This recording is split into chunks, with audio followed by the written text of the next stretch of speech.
L'intelligence artificielle au service de l'habitat social. Mesdames et messieurs, bienvenue dans ce dernier pitch de ce salon.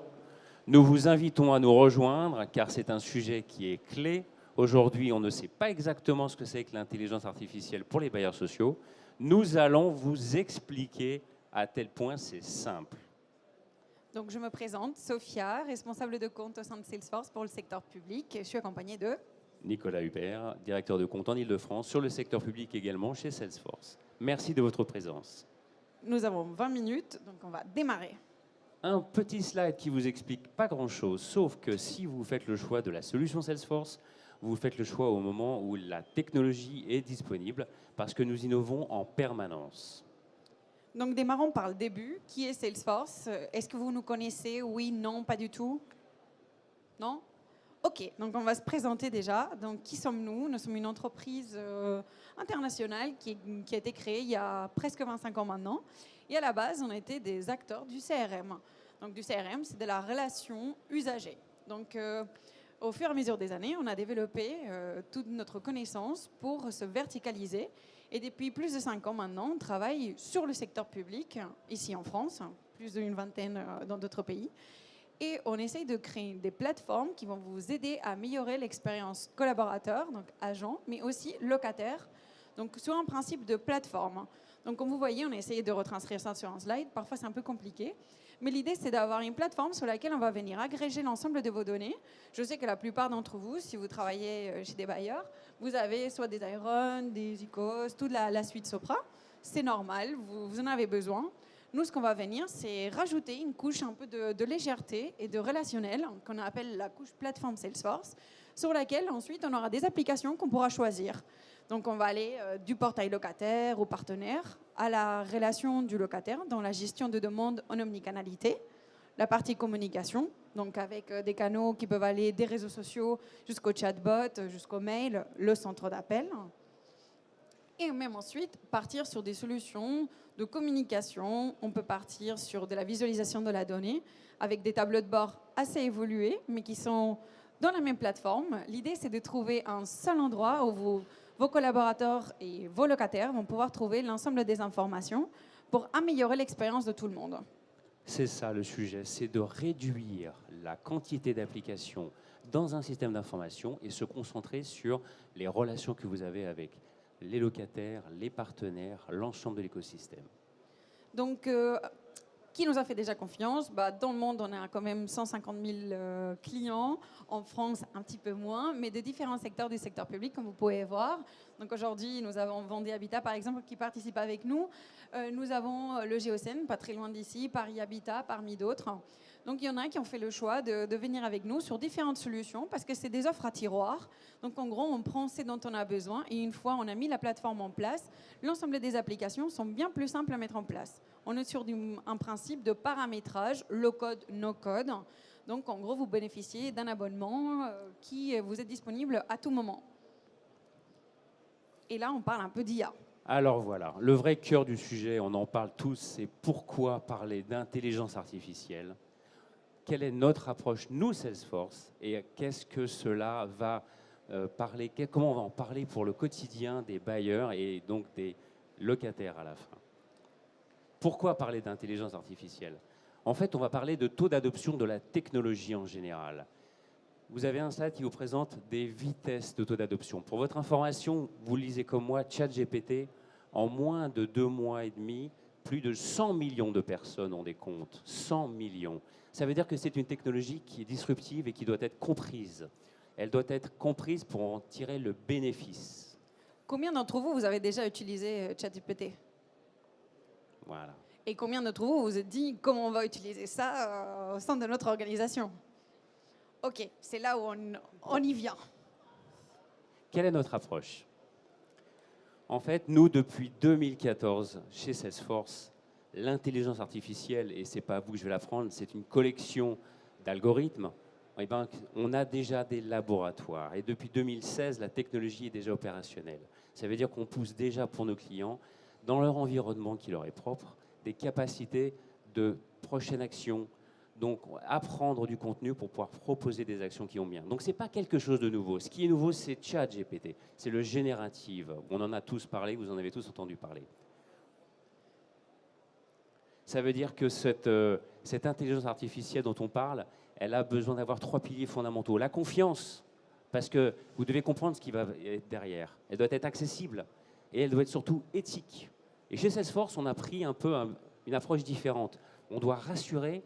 Pour nous, l'intelligence artificielle, elle est au service des bailleurs, au service des gestionnaires et donc au service des locataires.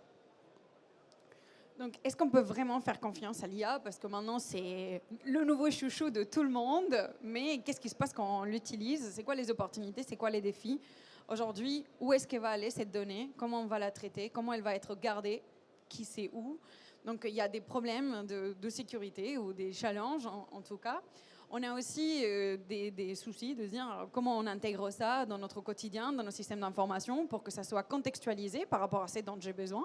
Parce que finalement, aujourd'hui, OpenAI, ils n'utilisent pas tout le temps de la donnée qui est disponible partout, surtout pas celle de vos systèmes internes. Et puis, comment je fais que des gens qui travaillent avec vous, des locataires ou des agents, vont adopter cette technologie pour s'en servir, pour justement profiter des opportunités que ça nous rend, que c'est d'améliorer l'expérience en gagnant de l'efficacité, l'automatisation.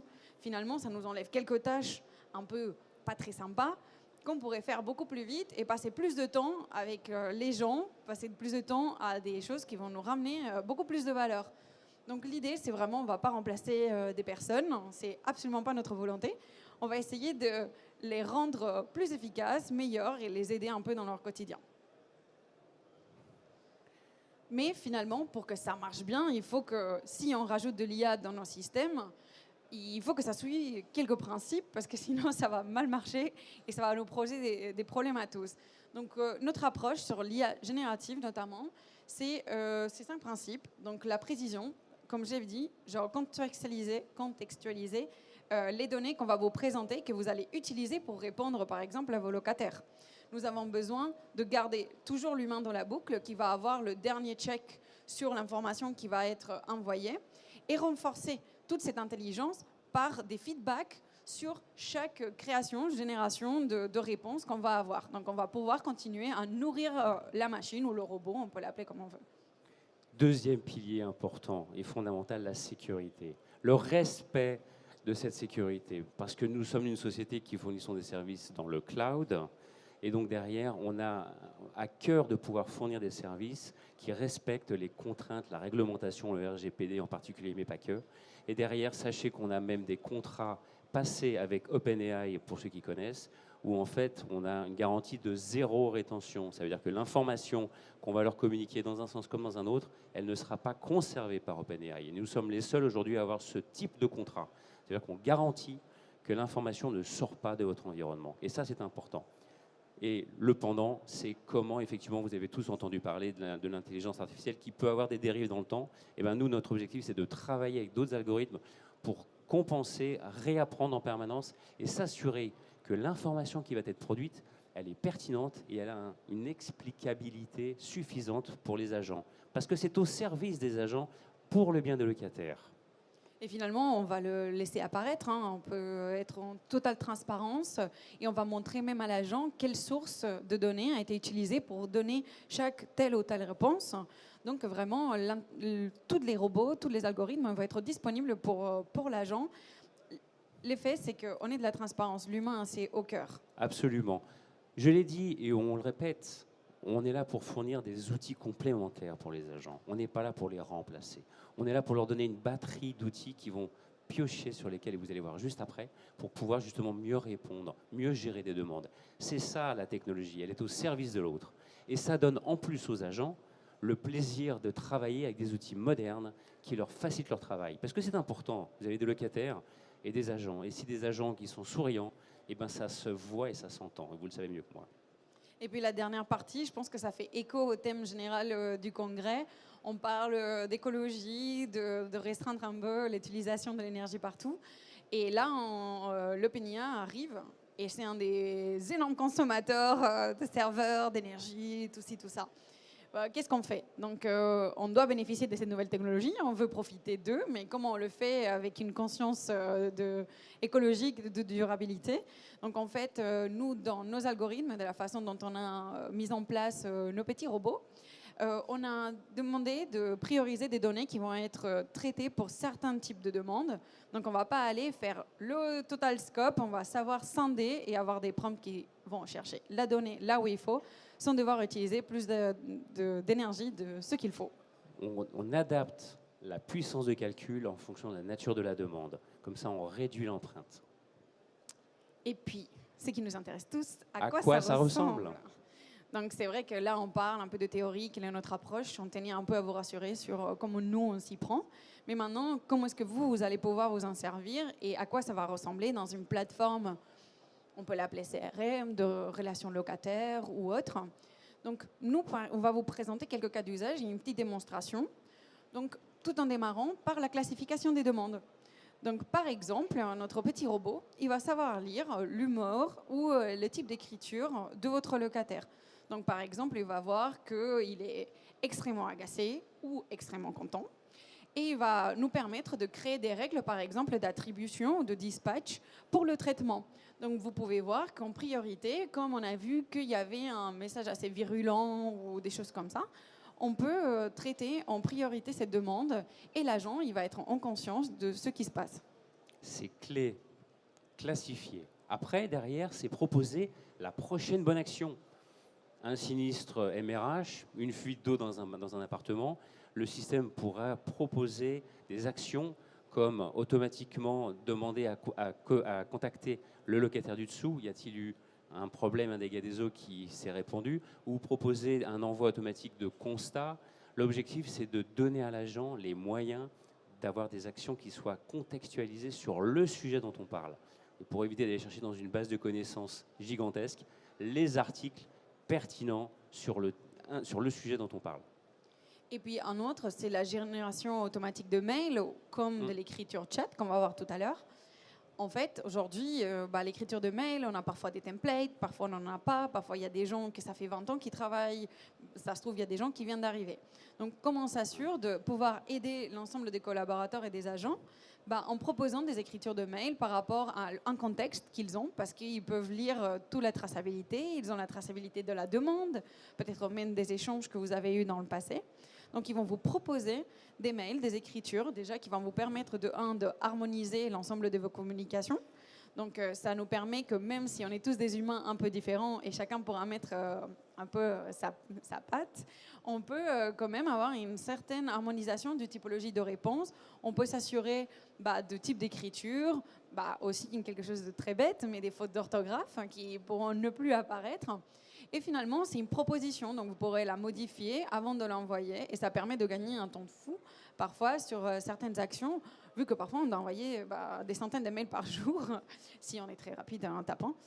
Mais ça nous permet d'améliorer un petit peu l'expérience et éviter de perdre ce temps, par exemple, sur l'écriture d'un simple mail. Mais là, vous allez voir maintenant en vrai à quoi ça ressemble. Donc derrière, vous avez la console Salesforce avec différents environnements. Et on va, sur la partie droite, vous avez tout ce qui va être intelligence artificielle. La partie gauche, les informations contextualisées. Et au milieu, on va voir les différents échanges qu'on peut avoir. Où là, dans le cas présent, c'est un chat entre un locataire et un agent. Exactement, et nous avons un problème de fuite d'eau. Bon, ça peut arriver, ça arrive, ça nous arrive à tous. Donc, on va voir quelles sont les interactions qui vont se passer entre l'agent et le locataire. Il dit « Bonjour, je vous contacte parce que j'ai une fuite d'eau ». Tout à droite, en haut à droite, nous voyons déjà que comme il a reconnu la personne et on a toutes les informations sur la plateforme, il lui demande déjà de bien confirmer qu'il fait partie de cet appartement, de ce bâtiment-là. Donc on va déjà confirmer qu'on a les bonnes informations, sinon on aurait même des mises à jour sur la plateforme. Après, il dit « Oh, j'ai déjà coupé l'eau », on propose des prochaines actions. Donc comme ça, on s'assure que déjà il y aura une harmonisation des bonnes pratiques. On sait qu'il y a toutes ces étapes qui vont être proposées petit à petit, comme par exemple, OK, maintenant il faut planifier un rendez-vous. OK, qu'est-ce que je dois faire d'autre?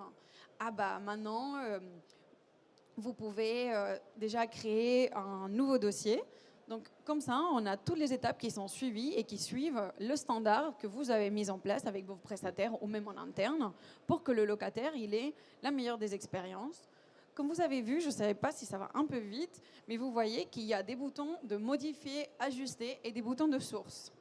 Ça nous permet de... Il nous propose un message. S'il ne nous plaît pas ou on a besoin de contextualiser ou mettre d'autres informations, on va le modifier avant de l'envoyer, l'ajuster. Et puis, on voit d'où elles viennent les sources. Donc, c'est des différentes plateformes que vous aurez agrégées sur la plateforme Salesforce. Et on peut créer un résumé, on va le voir, ou envoyer une enquête dans la foulée.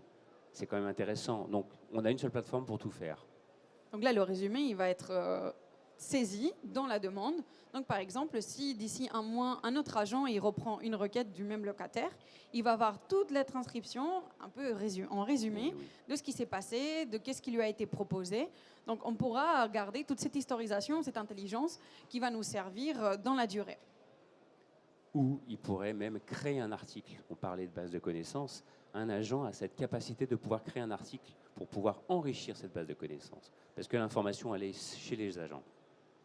Et puis, on peut liker ou pas liker, parce que c'est aussi simple que ça. Si on a cru que cet échange avec notre petit robot qui nous a aidés a été satisfactoire ou pas. L'idée, c'est de continuer à apprendre et continuer à nourrir la machine pour que ça soit quelque chose d'intelligent et qui nous soit le plus utile au quotidien. Exactement.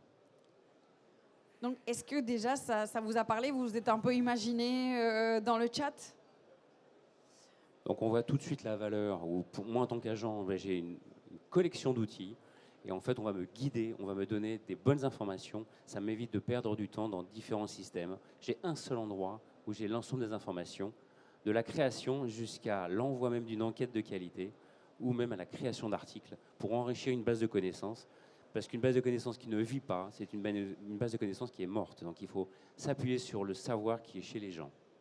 Donc finalement, les bénéfices, ils sont, je pense qu'on les a répétés au fur et à mesure, mais en général, pour nos agents, ça va être de gagner en efficacité, en améliorant la qualité de la réponse, mais aussi le temps. Parce que c'est ça, des délais. Parfois, on a des engorgements dans les centres d'appel, dans les chats, dans les mails. Ça va nous permettre de donner plus de temps à l'agent pour passer du temps là où est-ce qu'il faut, avec de la vraie valeur ajoutée. Deuxième sujet, à nouveau l'humain, la satisfaction de l'individu dans son travail, dans son quotidien. C'est clé, le sentiment de bien faire. Et Dieu sait si dans les circonstances actuelles c'est compliqué, eh ben c'est important d'avoir des outils, des solutions qui vont permettre aux gens de mieux faire leur métier, sans jamais vouloir les remplacer. On insiste beaucoup là-dessus. L'intelligence artificielle, c'est pour aider, donner des outils et non pas remplacer. Et finalement, la partie stratégique, donc vraiment aider à la prochaine prise de décision, enrichir les propositions, vraiment aider à tout niveau, donc pour les opérationnels, mais aussi comme aux décisionnaires, La décision, voilà. pour qu'ils puissent savoir sur quoi on va travailler prochainement, parce que ce process-ci, ce process-là, ou comment on répond à un certain type de demande. Une direction doit pouvoir anticiper les nouveaux problèmes et comment trouver des solutions. Donc pour nous, c'était tout. J'espère qu'on a essayé de faire vite, bien efficace, un peu comme si on était un petit robot de l'IA. Mais est-ce que vous avez des questions? Oui. Merci pour votre présentation.